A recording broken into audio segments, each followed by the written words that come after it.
15 minutes of this.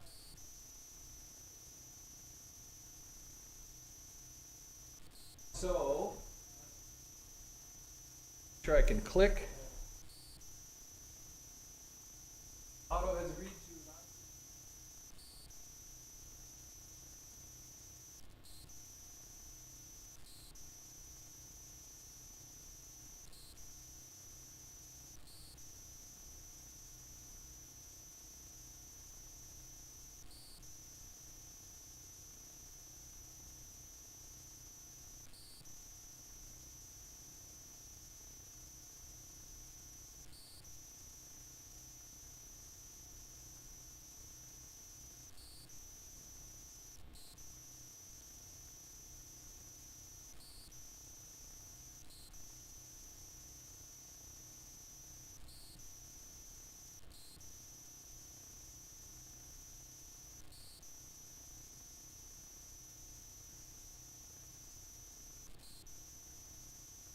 And welcome to our.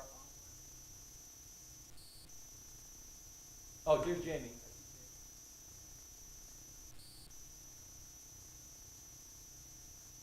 I've already had a brief conversation. They kind of express the same.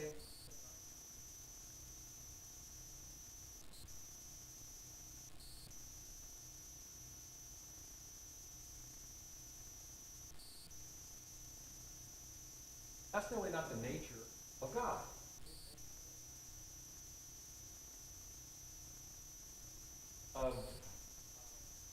Of this lesson, and I'm starting.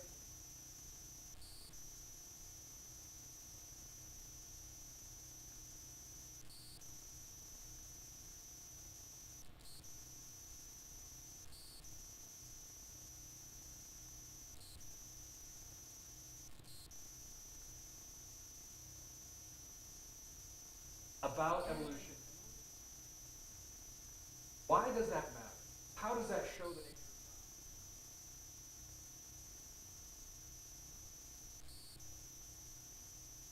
God? I was pointing out that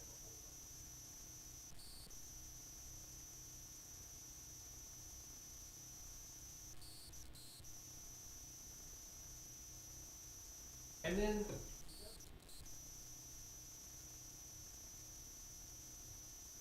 from skeleton, 1,000 individuals of evidence, right? With rapid pace of new are only represented, or a few fossils, others are represented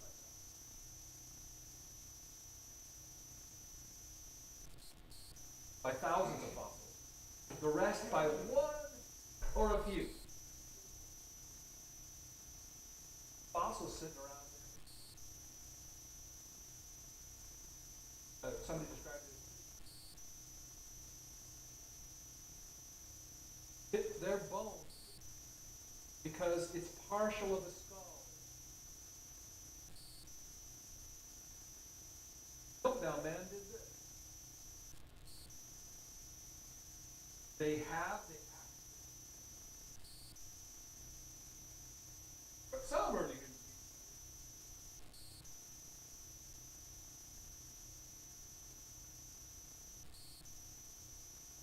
If there were 3 skulls of these 3 animals, would you think they were all alike?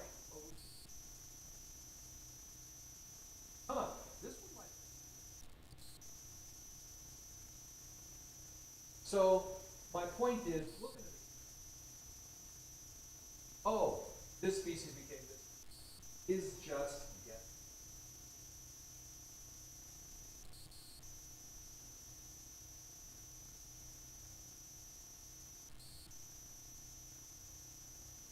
My point is, I can.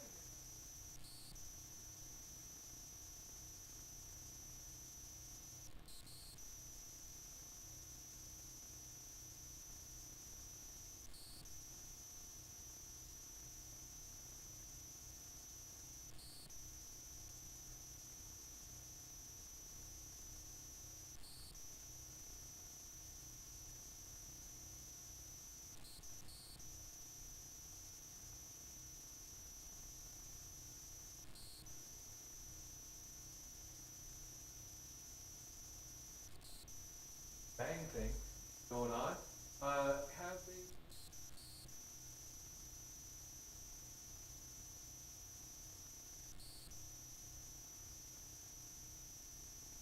Or that it didn't happen with the Creator, that it just happened by chance.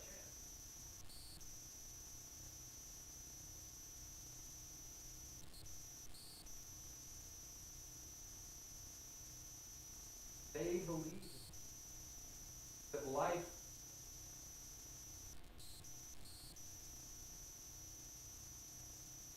YouTube guys out there, very accomplished scientists, that life came from us. Does disorder produce order? No.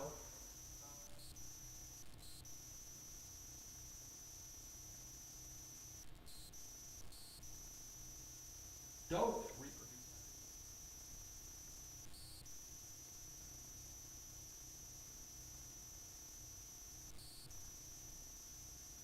That's what you get.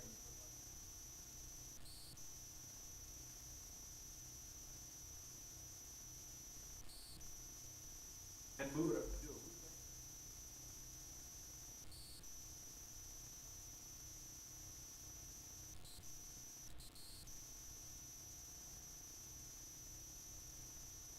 Designer is that.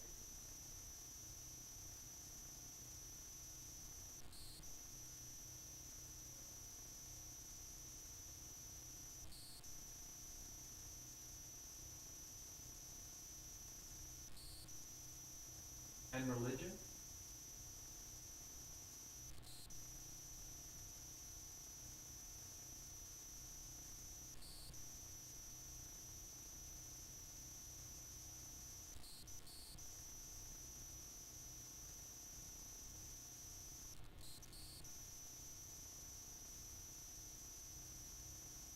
Are the fairy tales.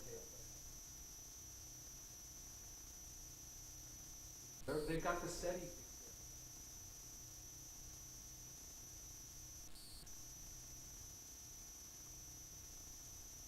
They're going to hear something. Extraterrestrials out there waiting to contact. That's their fairy tale. And then here we are. But he said it's not. All right. So why is that? Bottom of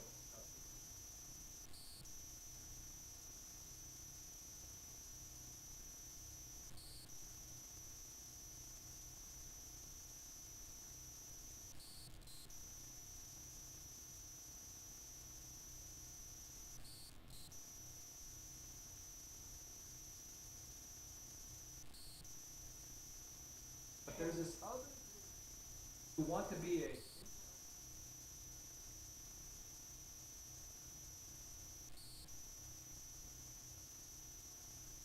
by believing that.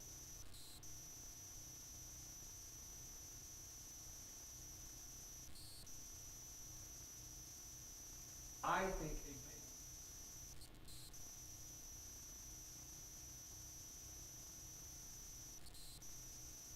they're going to be a evolutionist, other than, or they don't want to. I don't want to have it. That's true over here.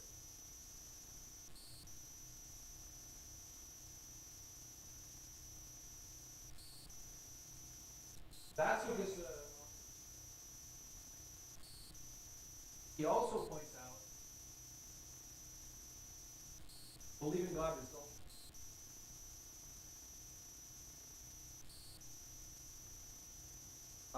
That believe in God.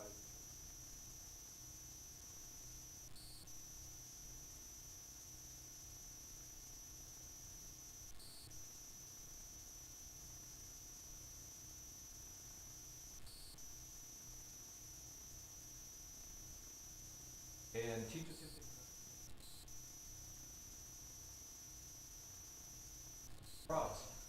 he goes through practice, and it teaches him to love.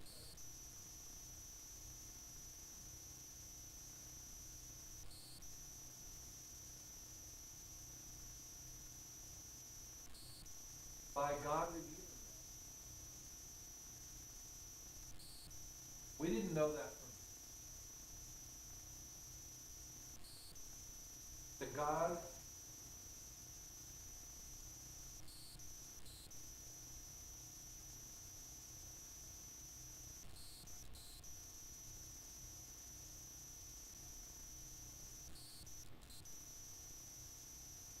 I have a revelation from God.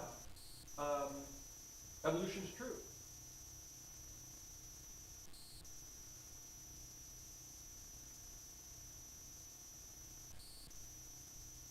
Folks in the hospital.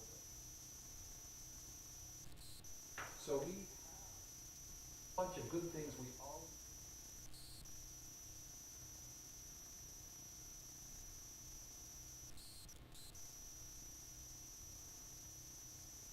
printing presses to be made.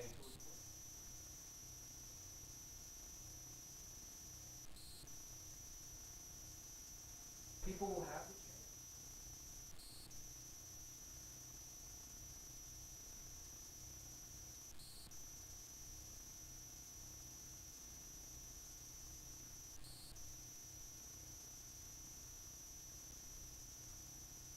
Was a trying to circuit that relationship.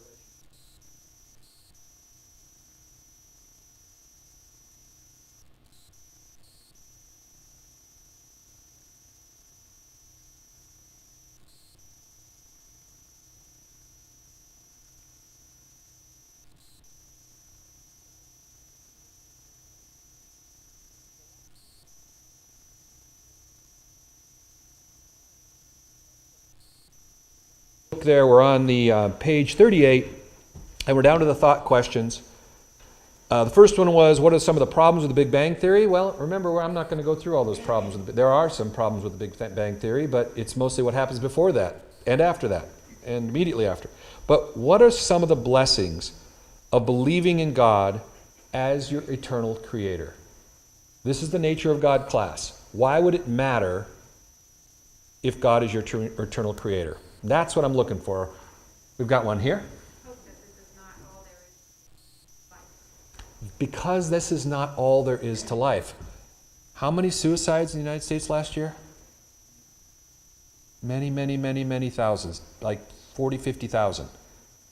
Huge numbers of people killing themselves. If you count the 107,000 in overdose deaths as deaths from depression and whatever, that's more than the whole city of Bremerton dying who didn't believe that our Creator loved them and wanted a relationship with them. It was just easier to leave this life or try to get out of it in some way. So, what else? Anybody else? What are some of the blessings? Yeah. Well, I think it teaches us we don't have to rely on ourselves. Good one. The nice thing about that is we can be wrong. But with God's word, our confidence comes. Whereas people who believe in evolution, they're constantly having to either revise or find a new explanation or reword it to try to convince. And we don't have to wrestle with that. Right. We can take comfort and confidence in knowing what we believe. And we don't have to know everything that's wrong out there. We just have to know what's true, and that's all we have to do. That's a good point, and that's kind of the way I feel with the 6 days of creation. I don't really know how 6 days of creation worked out. God didn't tell us exactly how to do it, but I can just, science is going to try to do all of its things, but I can say, he said he did it in 6 days and on the seventh day he rested, so I can believe in that. Go ahead, John. A lot of the folks that are very accomplished scientists that are Christians or Christian-oriented have a deep-seated faith. And that allows them, and it would also, to answer, what are the blessings of God, allows us to be more open-minded, yet at the same time, be well-grounded for the things that we're looking for and stay anchored to real truth as we search for or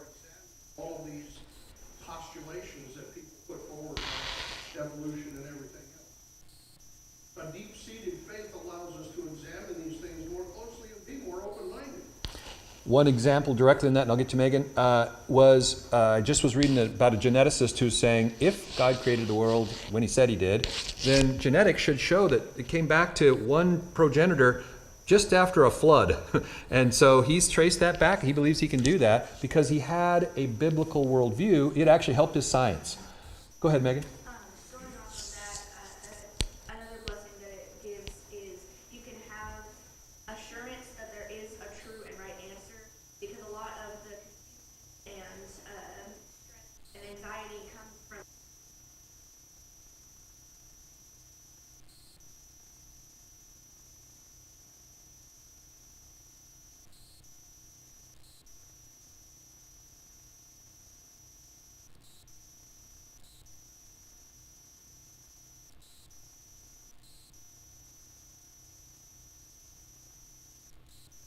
We have to have faith because he hasn't told us, he hasn't revealed that answer yet, but we can have faith that it's out there because God said he did it.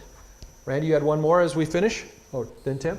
Hebrews 13:8, Jesus Christ is the same yesterday, today, and forever. Do not be carried about with various and strange doctrines, for it is good that the heart be established by grace, not with food which have not profited those who have been occupied with them. There you go. Search out in all what God tells us. I have a Go mic. to lesson 2. I have a mic. You have a mic. Oh, you got water all over my thing here. All right, so we are moving now from fiction to fact in this study. And this portion of our study is about the names of God. And we're not going to be just looking at the various names. We're going to look at some of those later on, probably next week. But I also want to spend time, and I don't know if we'll get there this week or the first part of next week, I want to talk about taking the name of the Lord in vain and discuss what that means, which is your question 3.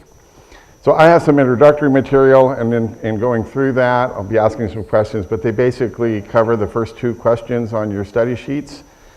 And the first thing is that obviously names are important. And you will recall, if you had children, the amount of time that you spent trying to pick out their names. I mean, we give a lot of time to just picking out the name for a pet because it's so important to us. But I have some examples here of parents who apparently didn't give a lot of thought and had no concern. You've heard of I'm a Hog. She did not have a sister named Ura, but her dad was the governor of Texas in the late 1800s. She never married. When I was reading about her, she often tried to write her first name illegibly or sometimes just put the letter I. She is known as the First Lady of Texas. She's a very famous, respected woman. And why her parents named her Ima, I have no idea. When I was living in Yakima, there was a guy that owned an office supply store, and his name actually was Ben Dover. Again, people made jokes that they thought maybe his wife's name was Eileen, and it wasn't. And then Nathaniel had a friend at junior high whose name was Justine Case, or Justin Case. And again, those are just without thinking. And then in my own family, my grandmother, I don't know what she was thinking, named my mom's oldest brother Columbus Huey. Well, I know why. Columbus was my grandfather's father's middle name. He was Christopher Columbus Eel. And for whatever reason, my grandmother loved Huey P. Long, who was the governor of Louisiana. And so she put those 2 names together as Columbus Huey. And my uncle told my other uncle when he was getting married, how in the world am I going to succeed in life with this name? And he was our Uncle Bud. That's what he went by, was B-U-D. I've also known people who gave a lot of thought about who they were marrying because of the other person's name, and I think that there must have been a lot of love involved in that. We knew a young woman named Terry Crews, and she married a guy named Scott Gary, and she wondered if she could go through life being Terry Gary, and she chose to do so. And then again, Nathaniel had a friend down at Florida College who was named Wes Key, who married a girl named Dawn. And so she was Dawn Key. And, that's just, coincidence. So if we go over to Genesis chapter 1, where we see naming, the idea of naming things beginning. In Genesis chapter 1, verse 5, 8, and 10, God is going to call the light day, and the darkness he's going to call night. Down in verse 8, he's going to call the expanse sky. In verse 10, he is going to call the dry ground land. And then over in the second chapter, in verses 10 through 14, we have the naming of those rivers that are given to us.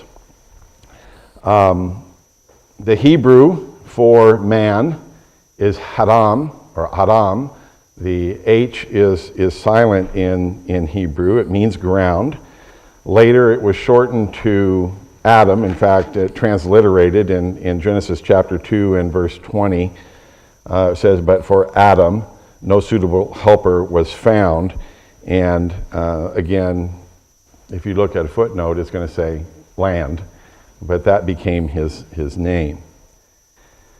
Actual naming starts in chapter 2 and verse 19 when God has all of the animals kind of parading before Adam. He brought them to the man to see what he would name them, and whatever the man called each creature was its name. And so the calling part there is the Hebrew word quara. It means to proclaim, so it's an announcement of that. But when it says to see what he would name him, and each that was his name, is the Hebrew word Shem, which means name. And so there was a name that was given. So that kind of brings us, when God created Eve, when Adam sees her, he's going to call her woman. The man said, this is now bone of my bones and flesh of my flesh. She shall be called. That's the quara there, woman. She is not going to be named until let me go back to the third chapter and verse 20, where it says Adam named his wife Eve. And we'll talk a little bit more about that in a moment. So, what does any kind of naming, when you name something, what does that signify? Identity. Okay, so you're giving something an identity. You are trying to show that there is an acquaintance that you have with that thing, that you have a relationship with it. And in the case of Adam back here in Genesis 2, he named the animals because he was showing that they did not have a relationship or share. They were not like him, let's put it that way. And then when he named or called Eve woman, he did that because it did show an acquaintance. It did show a relationship. She is like me. But there's another thing that's signified by naming things. Ross?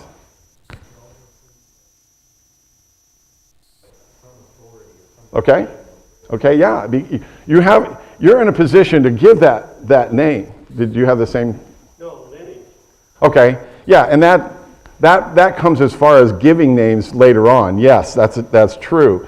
But Adam's superiority to the animals was seen, and that we see that in chapter 1. God gave Adam and Eve dominion, the man and the woman, dominion over all of his creation. And now as the animals are passing from them, he named them, and then that was its name. So God gave him that right. John? I think it also shows things that we find value in, or lack of value, I guess, depending on the name you give it. But we don't name things that we don't regard. Yeah. Like this is gray. I call this gray. This is my, no, I don't. I don't name my coats. I don't name my clothes. Every once in a while people will name cars.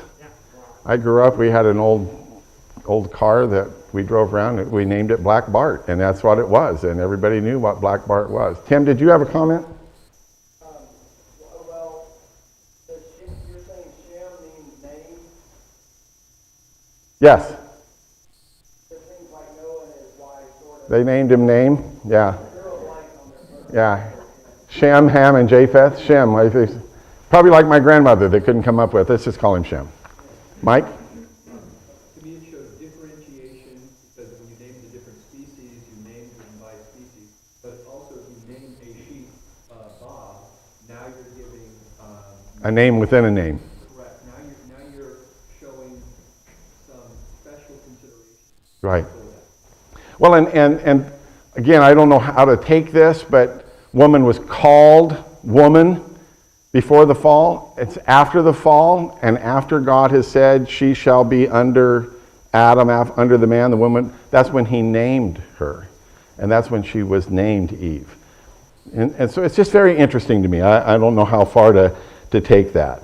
Also in the Bible, we see that names are given and names are changed, and oftentimes they're changed because of the meaning. We just talked about Eve, and she's given the name Eve because she would become the mother of all living. And so that's why her name was changed to that. My footnote has for D, Eve probably means living. And so that's where that name came from. Abram was changed to Abraham in the 17th chapter of Genesis. And God said, no longer you will be called Abram. Your name will be Abraham, for I've made you the father of many nations. And so again, the name changed for a reason. One of my favorites is in Genesis chapter 25 with Esau and Jacob. The name Esau means hairy. His name was even changed. Anybody remember what his name was changed to after Esau? Edom, which means red. And so that was another name. But Esau was named hairy, and Jacob was called heel grabber or tripper. So Jacob is like a guy you're kind of going along, walking, not paying attention, and Jacob would stick his foot out and trip you. Jokester was a kind of a meaning that came out of that. But Jacob's name was changed later to Israel, and that's in the 32nd chapter of Genesis in verse 28, because of the fact that he had struggled with God. And then the last one that I could think of really off the top of my head was Daniel and his friends in Daniel chapter 1. They all came with their Hebrew names, but in Daniel chapter 1 verses 6 and 7, the chief steward there changed their names to, well, Shadrach, Meshach, and Abednego were changed from Hananiah, Mishael, and Hananiah. And what do you suppose that was done? Why did they change their names? Yeah, to assimilate them into the Babylonian society, to separate them from their Hebrew background and take away patriotism and all other kinds of things that could happen as a result of that. So we come to our time of naming, and why do people name their children? And you just gave me one a minute ago, which is what? Lineage. Family tradition, ancestors, parents, to honor them, to bring them forward. Any of you have friends or family that have named children after you? Yeah. And you feel honored by that? I do. So family is tradition, and history is one reason. What's another reason? Yes, Tim? Okay, Bible names. And I would put that in that. For history, we're going back to finding another thing. Terry? The world does it for notoriety. Okay, for notoriety. And and I've known parents that have said, okay, well, we can't put those two names together because they don't sound good. But you're right. I hadn't thought about that. Like all of the Phoenix kids, River Phoenix, and Joaquin and Marshland Phoenix, or whatever they have, something that they give them. One of the Frank Zappa, named all of his kids weird names to make them stand out. And then there's another way in which names are changed, and that may get back to Tim's point, is the meaning. The reason we named Nathaniel was because it meant gift of God. And so that's what we chose. I think my parents named me based on just Bible characters, Daniel, and my middle name is Philip. They don't really go together. Daniel is God is my judge, and Philip is lover of horses, which I'm not really, It doesn't characterize me. But he liked Philip the evangelist, and so that's why that was done. Regardless of why people name their kids and things listen, they put a lot of time into it, put a lot of effort into it. Sometimes you have people who will change their names in the course of their lives, and they can be changed by themselves or by others. What's a good example of that? Pardon me? I'm not understanding you. By nature? Marriage, thank you. Yeah, I'll get on to that. But that is a good one. I want to talk a little bit more about that. Anybody else?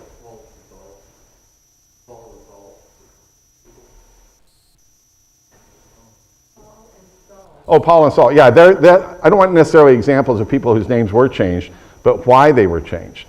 I do have new batteries in my hearing aids. I do not know what's going on. Get all the marbles out of your mouth before you answer a question. So let me just give you what I have here. Number of nicknames. Sometimes people get a nickname and that becomes their name. Shorty, Red, Baldy, who knows all the kinds of names that people can come up. You can also have your name legally changed. Some people just don't like the name that they were born with, that their parents gave them, and they legally change their names. And as Ross pointed out, you take the name of your spouse when you're married. Generally, and just until recently, it was always that the woman took the surname of the husband. That didn't begin until the 11th century. So that's been around for a while, 1,000 years. It was coverture law. And what that was is that when she married, she was covered by her husband, which meant everything she had was his. He controlled everything of hers. He protected her. She couldn't have property and all of that. I did not realize that before 1970, which I was alive in 1970, many of you were alive in 1970. Before 1970, women could not get married women could not get a driver's license, a passport, or register to vote unless they adopted their husband's name. That's not that long ago. So, the point of all of that was to understand that the purpose of names is important. And again, many of you talked about it's the identification of an individual, whether it's Sheep and Bob or as Otto pointed out a few minutes ago. And what we're doing is we are designating a person with a particular name. Individual, in fact, in the Latin, in means not, and divisus means divisible. And so an individual is not divisible. You're at the lowest possible common denominator with that person as that person. And then it also gives a meaning and reveals who or what we're seeing, what we're discussing, because it's named, we can identify that. So in light of that, here's a question that wasn't in our books, but I was captivated by it. So what is different about God's names and our names? John? They're all strictly descriptive. Okay. Okay. Well, that is true. Our names are not always descriptive of us. Yes? I assume ours started after creation, his started before, because you're coming. Perhaps. I don't know. I can see some of his names being after creation. Yes, Norm? Not necessarily a name, but Elohim is also translated like into great. So a lot of times it carries the definition of being great. Okay. Okay. How did an apple get its name? Somebody else named it. How did you get your name? Somebody else named it. All of us in here that are, and all of the names that we're associated with came from a second party. How about God? He named himself. I hadn't really thought about that before. And consequently, all of the names of God tell us who he is. He gave us those names to reveal himself to us and to give us some insight into him. Consequently, that's what makes this study so important, is because the better I know the names of God, the better I know God. Because that's the reason he gave himself these names. That's why he revealed these names to us, is so we would know that particular thing about him. And as we're going to see a little bit later on, he's very protective of those names. He doesn't want you messing with his name, because when you mess with the names of God, you're interfering with his revelation of himself and the information that he's trying to give us of that. In that very long introduction, we covered the first two questions in your book. Somewhere in there, you'll find the answers to those. To those. And listen, before next week, I hope that you will go ahead and read the lesson, fill out the forms. I'm not going to go in the order of the book. I'll tell you when we're looking at a question and what we're discussing, but I formatted it a little bit differently. And we're not going to finish this. We've got 7 more minutes, but I do want to now talk about, I already did that, about taking God's name in vain. And before I take any of your answers on what does it mean, let's all go over to Exodus chapter 20 and verse 7. Somebody want to read that for me? Exodus 20 and verse 7. Okay, Kathy? You shall not take the name of the Lord your God in vain, for the Lord will not hold him guiltless. Okay. Anybody else have a different translation of that? John? You must not misuse the name of the Lord your God. The Lord will not let you go unpunished if you misuse it. Okay, so misusing it, taking in vain. Anybody else have a different use of those words than that?